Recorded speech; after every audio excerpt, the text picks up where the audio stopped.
معراج پہ جب آپ گئے تو آپ نے پوچھا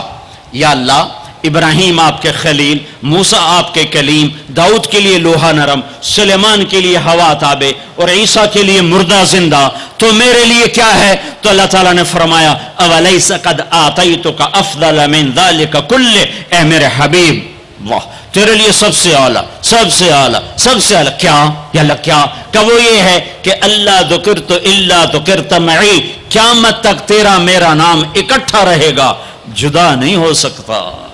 جیسے تیرے رب کا نام باقی ہے، تیرے نبی کا نام بھی باقی رہے گا، تیری نسل کا نام بھی باقی رہے گا، تیرا حسب نسب بھی باقی رہے گا۔ کسی کا نسب، میرے بھائی نے بڑے محنت کر کے انگریزوں کے دور کی کاپیاں ہماری جو زمینوں کی تھیں نکلوائیں تو 16 پشتیں 14 پشتیں نکلی، آگے کوئی شاید ہو سکتا ہے آگے ہندو ہوں،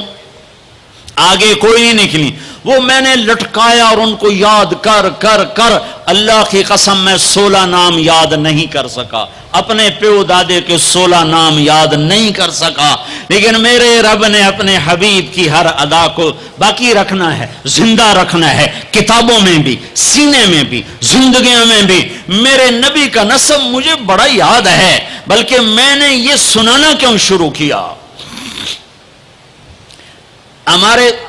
ہمارے سندھ پنجاب میں مراسی ہوتے ہیں ذمہ داروں کے، جو آ کر جھوٹی تعریفیں کرتے ہیں، جھوٹی تعریف، ادھر سائیں سائیں کرتے ہیں، ادھر سردار صاحب، ادھر سائیں صاحب، اور ساری جھوٹی تعریفیں کر کے پھر وہ پیسے لے کے جاتے ہیں اور اپنا گندم لے کے جاتے ہیں۔ ابھی گندم ہوئی تو مزدوروں کو گندم ملی نہیں تھے کہ مراسی پہلے آ گیا جی ساڈا حصہ پہلے، اور کوئی کام نہیں سوائے جھوٹی تعریفیں۔ تو میں نے اپنے نبی کا نسب یاد کیا اور میں روزے پہ حاضر ہوا، میں نے کہا یا رسول اللہ، ہمارے مراسی ہمارے ماں باپ کی، ہمارے دادے پردادے کی جھوٹی تعریفیں کرتے ہیں اور ہم سے سب کچھ لے کر جاتے ہیں جو ہماری حیثیت ہے۔ آپ سچے، آپ کی نسل سچی، آپ کی جد سچی، آپ کا شجرہ سب سے اعلیٰ، آپ کی ذات اللہ کے بعد سب سے اعلیٰ، آپ کے اور ہمارے درمیان آخرت کا پردہ ہے، ورنہ اللہ نے آپ کو زندگی دی ہے۔ میں آپ کو آج آپ کا نسب سناتا ہوں، آپ کا میراثی بن کر اور آپ کے گھر کا سائل بن کے، میں آج آپ کا نٹ بن کے، ہمارے ہاں چند الفاظ استعمال ہوتے ہیں، ڈوم، میراثی، بھنڈ، نٹ، پیرنا، میر عالم، جھتا، یہ 7 لفظ استعمال ہوتے ہیں میراثیوں کے لیے۔ میں سارے لفظ کٹھے کرے، آپ کا جھتا، آپ کا ڈوم، آپ کا میراثی، آپ کا نٹ، آپ کا میر عالم،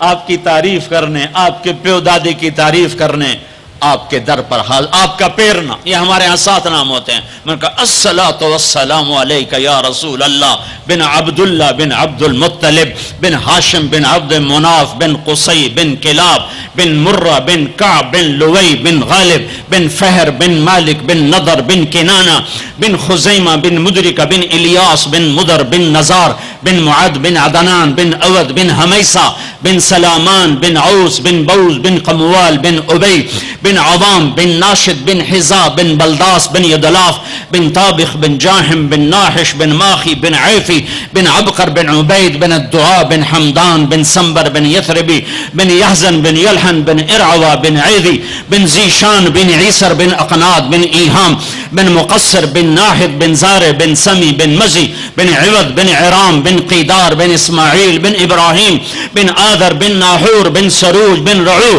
بن فائج بن عابر بن ارفقشاد بن سام بن نوح بن لامک بن متوشال بن ادریس بن یرد بن ملحلئیل بن قینان بن آنوش بن شیس بن آدم علیہ السلام۔ اگر بنی ہاشم دی خیر،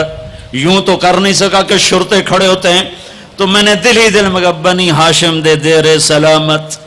حسن حسین دے دیر سلامت، علی جعفر دے دیر سلامت، قاسم عبداللہ دے دیر سلامت۔ میں نے پورا مراسم، اور میں اتنا رویا کہ میرا رواں آنکھ بن گیا اور آنسو۔ یہ صبح کی بات، میں اثر پڑھ کے نکلا، نوجوان میرے پاس آیا، آپ طارق جمیل صاحب ہیں؟ جی۔ کیسے پہچانا تم نے؟ کہاں کے ہو؟ کہا میں ساؤتھ افریقہ کا ہوں۔ آپ کے ساتھ مجمع تھا، میں نے پوچھا یہ کون جا رہا ہے؟ انہوں نے کہا یہ پاکستان کے طارق جمیل صاحب ہیں۔ کہا جی میں آج عصر کی نماز پڑھنے پہلے آ گیا تو آ کے بیٹھا، مجھے بیٹھے بیٹھے نیند آ گئی، میں نے خواب میں اللہ کے نبی کی زیارت کی، آپ نے فرمایا طارق جمیل کو میرا سلام پہنچا دو۔ میں نے کہا میرا سلام پہنچے گا، اسی میرا سی پکے ہو گئے۔ مجھے ان تقریروں پر تو کوئی امید نہیں ہے کہ میری بخشش ہوگی، چونکہ یہ مجموع کے سامنے بیٹھنا، یہ اس کے بعد کوئی یہ دعویٰ نہیں کر سکتا کہ میں اللہ کے لیے بات کر رہا ہوں۔ اللہ کی قسم، میں آپ کے بارے میں قسم کھاتا ہوں کہ آپ سب اللہ کی رضا کے لیے آئے بیٹھے ہو، لیکن جو یہ یہاں بیٹھا ہوا ہے یہ قسم نہیں کھا سکتا کہ میں اللہ کے لیے کہہ رہا۔